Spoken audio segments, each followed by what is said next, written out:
Are you ready to expand your business into a new market?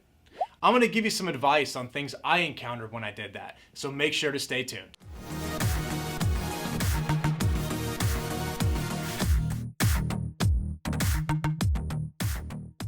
It's always so exciting to be ready to grow.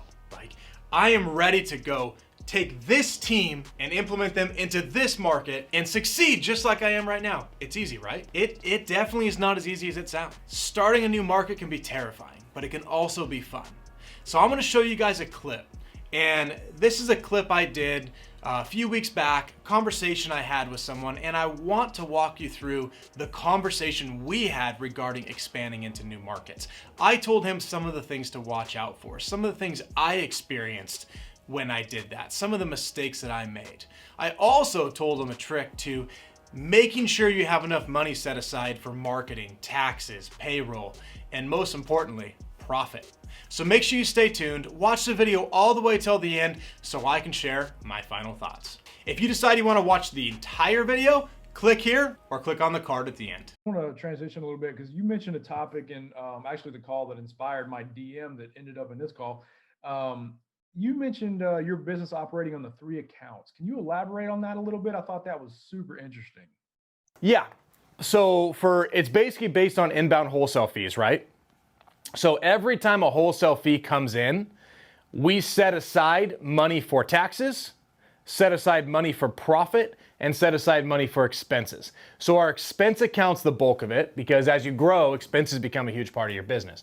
So every time a wholesale fee comes in, we set aside 55% to the expense account. So I have basically 4 total accounts: income account, expense account, tax account, profit account.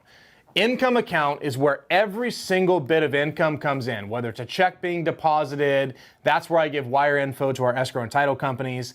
The money, the only place there's ever a external deposit is into the income account. So 20,000 bucks comes into the income account. I put 55% of that into the expense account. I put 30% of that into the tax account. And then the remainder goes into the profit account. So if you start running into a problem where your expense account is too low, the first place you pull from is that profit account because you don't have the profit, right? Now, by pulling from the profit account, your expenses are less, or your income's less, your expenses are more, so now your tax account could actually shrink if needed. But you should be able to, with the 55%, run your business off your expense account, and you're still building a cushion in there. Because your business expenses should not be 55%, right? You're only putting 55% in there for months where you have a bit of a down month because you know the business is a roller coaster. So if you set aside, if you say, well, my expenses should only be 30%, so I'm only going to put 30% in there, you are going to have some months where you have a higher bill, right? I pay some marketing some months heavier. So I set 55% in there just to make sure. That's actually, so there's a book called Traction. And that is actually kind of the traction mentality. That's how traction teaches you to kind of set things up. It's a really good book to read. But yeah, I mean, that helps run the business. So what happens is right now, right? 2020 ended. My taxes are being done. My tax guy is going to come to me and say, hey, your tax bill is X. You need to send this into the Fed. Now, most business owners that have 1 account go, oh shit, I just put that into marketing. And then you don't have the money. Now you're requesting extension. Well, I have the money sitting in the tax account.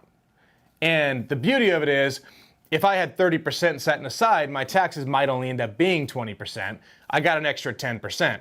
So now that money, either I decide, does it go into profit account? Or do I say, you know what? I had this money already set aside. I've dealt without it. Do I put this extra 10% into marketing to try to increase this year? And those are kind of the choices you start making. But it's a good strategy to make sure you don't get that moment where you're like, oh my God, how am I going to pay this tax bill? Because that's scary, really scary. So. Right. Okay. So talking about managing expenses a little bit, kind of jump started my brain on this topic. So let's say that I've got a list of, I don't know, 20,000 records that I want to send mail to, right? And so I can only afford to send 5,000 pieces a month, just using round numbers. I know I've been told that it's good to hit all your leads every 30 days. But if I send 5 a month, it's going to take 4 months to touch the 20, and then 4 months before that batch D is hit again. So what type of sequence would you do? What would you do? So for distressed lists that have actual clear distress, I want to hit those every 4 weeks. Lists that are more equity filter, not really the distress, those ones there, about every 6. So what you could do is you could set your marketing so based on your budget, you're mailing every 2 weeks or so, right? But smaller increments. So you're mailing each, it's going to take you a while to get through it. But make it so you're not just pulling off 5,000 and just hitting those for 6 months. You want to start mixing in some of the others. So take a spreadsheet and just start building your marketing sequence based on your budget. Fit as much as you can in by making sure you're touching as many people as you can. And if that means that you mail that list every 8 weeks so you can fit one in the middle or something, then that might be a better option, because the more people you touch, the better chance you have of sales. But you don't want to wait, 6 months between mailings of lists, because you just don't get the consistency. Got it. Okay. So it's a very worst case 60 days. Yeah, and I mean, I would recommend trying to make 6 weeks the maximum between it. But you can play with it, go 6 to 7, something like that. It all is based on your budget. But hey, if you would have brought in that extra 210 grand we talked about earlier, it wouldn't even be a conversation. Oh man, excellent point. Excellent point.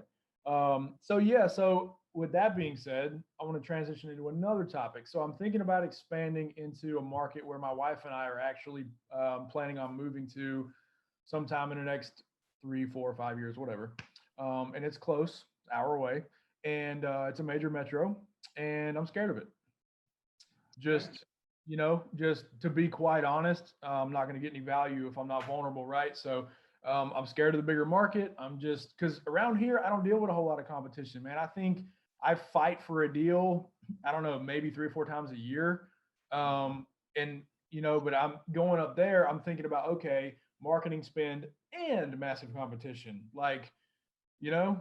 So what do you look for when going to a market? What's your advice on it? I mean, is $1,000 a month budget for direct mail in a major metro really going to get any traction? What do you think? I guess there's a couple ways to look at it. Do you feel like with your current market that you have maxed out your ability to make more money? No, I guess not. Okay.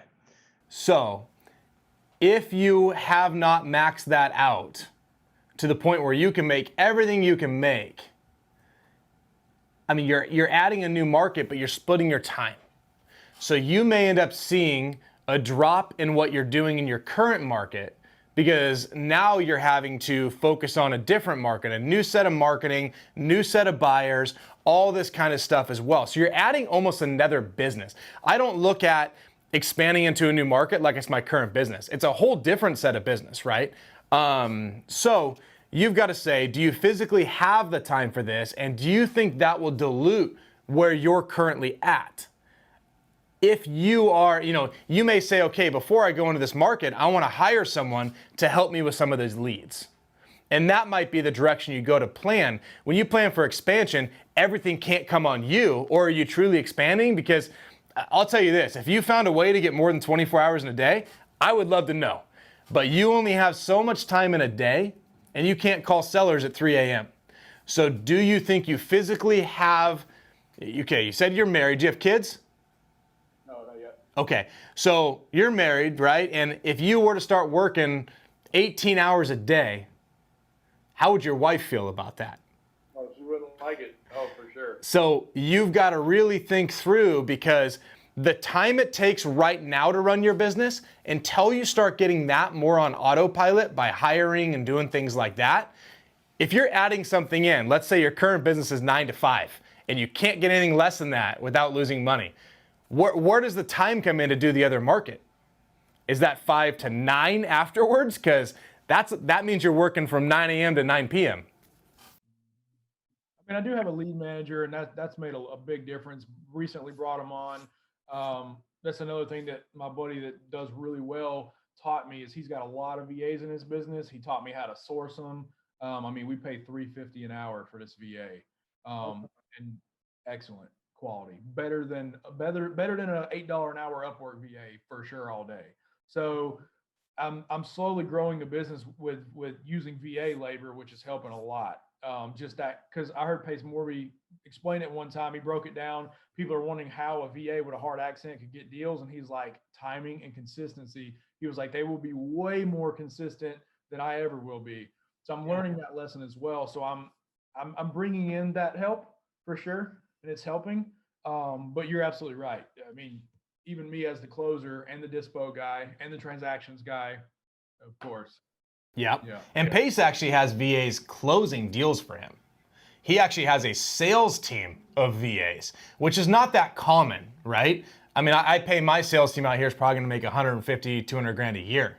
I mean, if I could pay a VA to do the same thing for 40 grand a year, I mean, that's pretty amazing. So when I expanded out to Texas, we were so used to the California market and how things go here. And I said, you know what? California is such a competitive market. If I can do it here, Texas will be easy. There's a lot of things that we didn't account for. We just said, all right, let's go. Set a date, set everything up, or we thought we set everything up, and went for it. But we didn't take into account some of the things that were different. California is an escrow state. Texas is a title state. Texas is a non-disclosure state. So it's not as easy as just pulling a buyer's list, starting to call people, and moving a property. We ran into a lot of challenges like that. We learned a lot. And honestly, I wouldn't trade it for anything, because now I know that when we go to our next market, we're ready. We know the things to look for. We know some of the obstacles that we're going to encounter. And some of that just comes with experience. So me being able to share this with you guys hopefully helps you know what to look out for as you go into a new market. Texas has been a huge success for us, but it was very slow to start. We had a lot of struggles. We had a lot of issues. Every time we thought we jumped ahead, we jumped back, right? We ran into so many problems. So now that operation is running so smoothly, we've got our next states ready to go that we could just implement our business right there tomorrow if we wanted to. Once you get to that point, it is such a good feeling. But don't try to jump ahead and launch 3 states at one time, because most likely you're gonna run into some issues. Every state has different laws. They have different regulations, different things you have to follow as far as processes. So make sure that you take the time to really learn about the market you're in. Every market I go to from now on, I'm gonna fly down there, rent a car, drive around, and just see what's going on there. I wanna see some of the neighborhoods that I'm gonna be buying houses into, because I won't go to a new market where I don't want rental properties. I want to know the area so I know where those rental properties should be located. So I hope this video has really helped you guys out. I hope this has really helped take you to the next level. If you really enjoyed this, make sure to smash that like button. Make sure to subscribe to the channel so you can be notified of all new videos before your competition is. I hope you guys enjoyed this. I'm Scott Oots. We'll talk to you later.